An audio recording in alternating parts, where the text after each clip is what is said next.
자, 그래서 작업이 모두 끝나게 되면 이제 7명 이렇게 8명이죠. 예. 이렇게 한 오피스에 이렇게 8명이 있다고 한번 생각해 보시고요.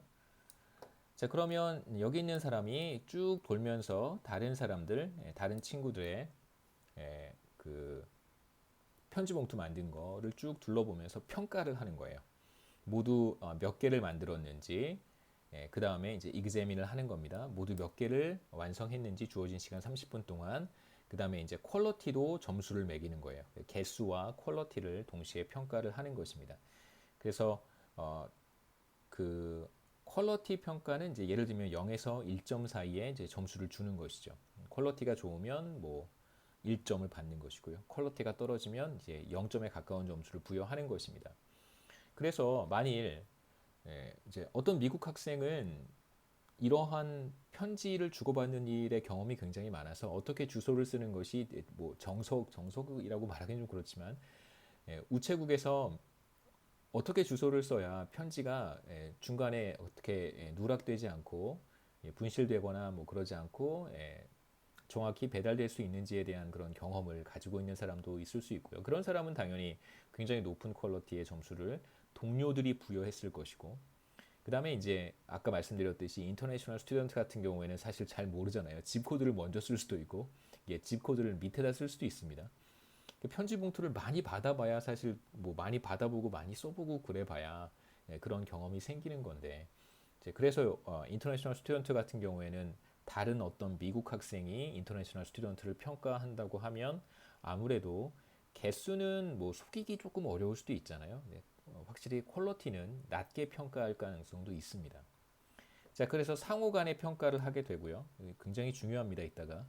그 다음에 이제 객관적으로 평가를 또 한번 수행을 하는데 슈퍼바이저가 한 명 있어요. 이 실험을 주관한 사람들 중에 한 사람이 이제 슈퍼바이저가 되고, 자, 이 슈퍼바이저가 8명 모두를 평가를 합니다. 마찬가지로 몇 개의 봉투를 완성했는지, 그 다음에 각각의 봉투의 퀄러티는 어떠한지 이렇게 두 가지 측면에서 8명의 참가자들을 평가를 했습니다.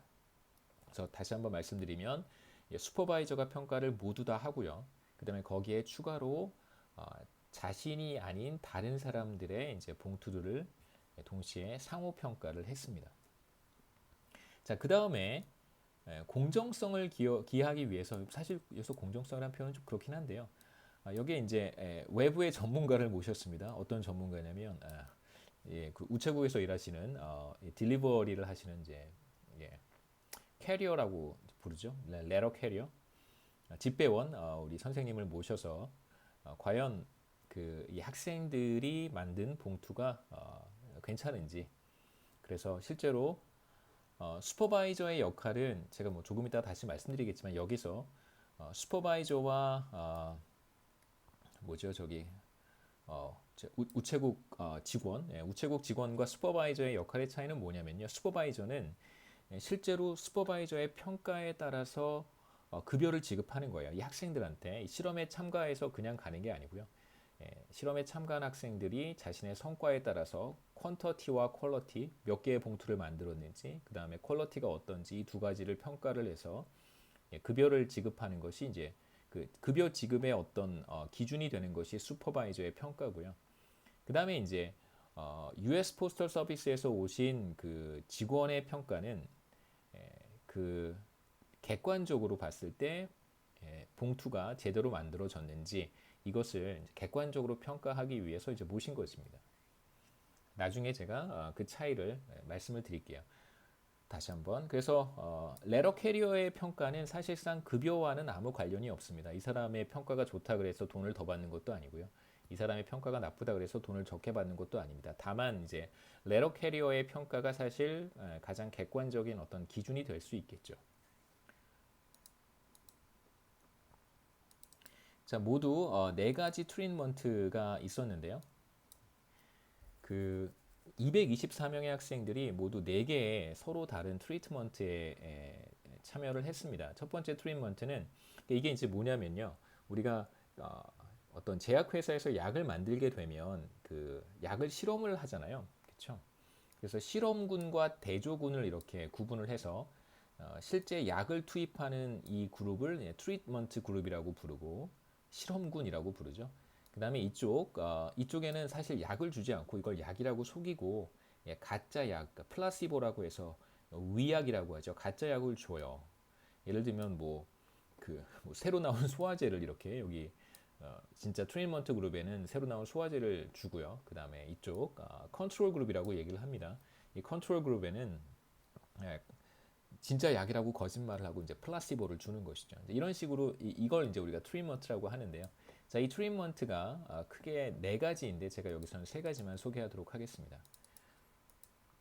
그래서 첫 번째 트리트먼트는 피스 레이시고요. 그래서 224명의 학생들 중에서 한 4분의 1, 한 50여 명에 해당하는 이 학생들 세션은 이 학생들의 세션은 피스 레이스를 지급을 했습니다. 다시 말하면 자신의 성과에 비례해서 그러니까 봉투를 많이 제작을 했거나 혹은 퀄리티는 나중에 또 얘기를 할 텐데요. 단순히 우리가 퀀터티만 생각해 본다면 이제 봉투를 많이 제작한 학생들이 더 많은 돈을 받게 되는 그런 트리트먼트에 한 50여 명은 참여했고요. 또 다른 50여 명은 우리 지금 224명이라고 했으니까 아마 정확히 나눠 볼까요? 66명이겠네요. 아닌가요? 4로 나누면 4, 56명이네요. 56명 7번의 세션이 될 것입니다. 그래서 56명 첫 번째 56명 그 다음에 7번의 세션이겠죠. 7번의 세션 56명에게는 이제 피스레이 트리트먼트를 했고 두 번째는 이제 토너먼트 트리트먼트예요. 그러니까 1등한테 보너스를 지급하는 여기서 1등은 8명 중에서 가장 성과가 높은 사람이겠죠. 그래서 토너먼트 트리트먼트 56명 여기에 이제 참여를 시켰고요. 그 다음에 세 번째 트리트먼트는 토너먼트 위드 사보티지 트리트먼트인데 여기에서는 이제 중요한 차이가 서로 뭔가 이렇게 방해를 할 수 있는 그런 트리트먼트입니다. 자세한 거는 제가 좀 이따 설명을 해드릴게요. 그래서 56명을 이렇게 각각 4개의 트리트먼트로 나눠서 7개의 세션씩 이렇게 실험을 진행을 했습니다.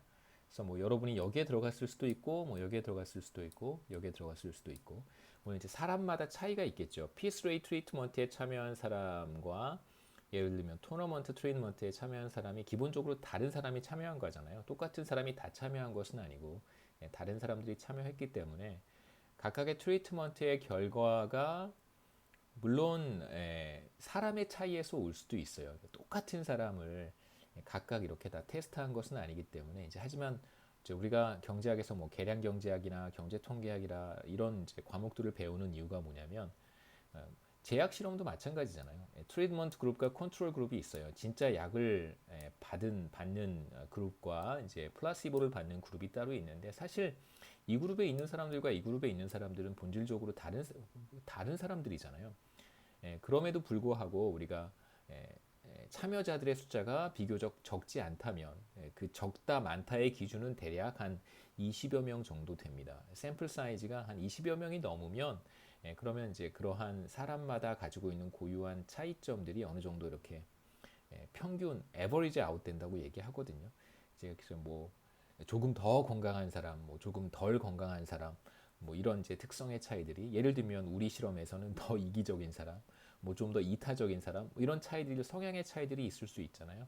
그런 차이들이 이제 어느 정도 우리가 다 그 차이점들을 통제할 수 있다라고 얘기를 합니다. 그런 차이점들을 크게 우리가 문제 삼지 않아도 괜찮습니다. 네 번째는 Peace Rate with Sabotage Treatment인데요. 이 네 번째 결과가 별로 그렇게 큰 차이가 없어서 저는 이 네 번째는 따로 설명하지 않고 이 세 가지만 비교하면서 어떤 차이가 있는지 설명하도록 하겠습니다.